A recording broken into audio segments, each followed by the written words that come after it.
Hi, my name is Gibson, and I'm the creator of the Personal Development School.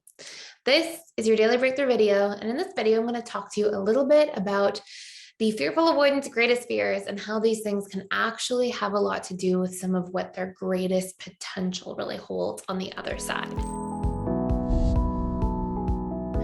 So I'm sure many of you have heard the idea about how when we have a fear, you're not supposed to move away from it. You're supposed to sort of go through it, right? And I don't mean like go towards the shark in the ocean if you're afraid of sharks. I don't mean things like this.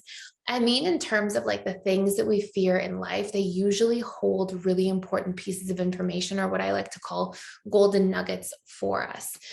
For example, let's say we take a dismissive avoidant, they tend to fear vulnerability. Let's say we take a fearful avoidant. They tend to very much fear being out of control or having their trust violated. Anxious, preoccupied individuals tend to fear abandonment. And going towards these fears, moving towards them and working through them and addressing them head on is usually where some of our greatest potential lies. So I'm going to talk about in this specific video the three major biggest fears of the fearful avoidant and how working through these things, addressing them, facing them head on really can bring us to, much closer to reaching our full potential on the other side. So the very first biggest fear of the fearful avoidant tends to be being out of control, feeling helpless, feeling powerless. And usually this is because this is some, version of how they felt throughout their childhood or whenever it was that they were programmed with their attachment style. As most of you know, we generally acquire attachment style at a very young age, but of course, we can become a more insecurely attached person through later life traumatic experiences, relationships, big challenges, anything that essentially creates repetition plus emotion over time to fire and wire new neural pathways and ways of relating to others that is essentially responsible for attachment style programming. So when it comes to this, what should a fearful avoidant do? Well, fearful avoidants, again, they tend to really fear being out of control. And so usually as a coping mechanism for staying in control, they're extremely adverse to people controlling them. They really don't like being micromanaged. They really need that like feeling in control of their own lives. And sometimes they can really double down on controlling themselves, essentially being super controlling of like their schedule, their life, how everything's going to work around them, because it's actually driven by that fear of feeling out of control like they experienced in childhood. So there are a few things that need to be worked through from this particular sort of perspective. The very first thing is practicing actively surrendering. Sometimes we're like, oh my gosh, no, we need to stay in control. But sometimes when we are, extreme in any area, when we're out of balance, we're more likely to have problems. So I always say to people, like, your strengths are your strengths until they become your weaknesses. So let's say, for example, we could take Bob, and Bob has been hyper in control of his own life and he knows how to deal with everything all the time. But then maybe Bob's faced with a situation where he's got a health crisis or a family member or loved one is sick. And, there's just things that we can't actually control. And we have to practice learning to deal with that, learning to cope with that.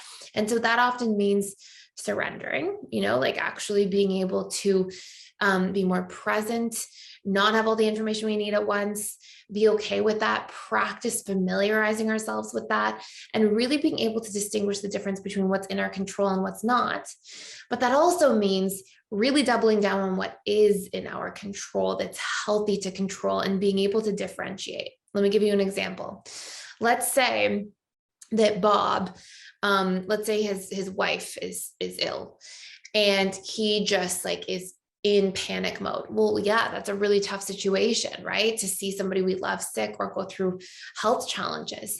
But if Bob doesn't learn, like, okay, my way out of this isn't going to be to control my wife, control, everything in my schedule in my life and become hyper controlling. If Bob learns, no, I'm going to control my thinking, I'm going to control my perceptions, I'm going to really work on my own emotional responses to things, the way I react to things, focus on the things I can control and surrender what I can't, and give my wife the ability to make her own decisions, respect her own dominion as a human being, trust her, if he can make those healthy differentiators and be okay with focusing on where his actual healthy point of control is, as opposed to trying to control everything to avoid negative feelings you might have experienced in childhood, that would be a much healthier decision. And I find that fearful avoidants who can become so afraid of being out of control can become hyper controlling of other things in their life, sometimes other people. And it's really important to be able to differentiate and to surrender and to know what's ours and what isn't ours to control. So that's a first point. Second point is working through unworthiness. The huge fear of fearful avoidance is being unworthy. And one of the biggest ways out of that towards your potential is realizing that other people and external circumstances are not what defines your self-worth. What actually defines your self-worth and gives you feelings of self-esteem and self-worth is how you treat yourself on a daily basis, even on a bad day. If we're having a bad day and so we beat ourselves up and we put ourselves down, we're giving ourselves conditional love, which is going to make us feel unworthy. If we are having a bad day and we're like here to support ourselves, show up for ourselves, nurture ourselves in the best way we can, and just do our best and be kind and solution oriented and focused and compassionate to ourselves, we are teaching ourselves we're worthy of love even on our bad days. We're moving the needle towards more unconditional self-love, which is essentially the largest factor that will determine your feelings of self-worth.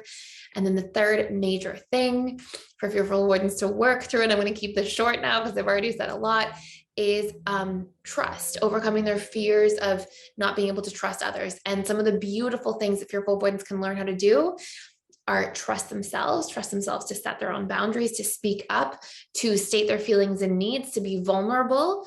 And it's through doing that and the internal trust work in the relationship to themselves first that you'll see that then when that follows with some exposure response work and like opening up and working on trusting other people and practicing being a little more vulnerable and putting yourself out there a little bit more and relying on people sometimes and all that kind of stuff, that builds out some of the greatest relationships and the most fulfilling experiences as you move through those trust wounds, both internally in relationship to self, which is the key ingredient to allow it to change and transform externally.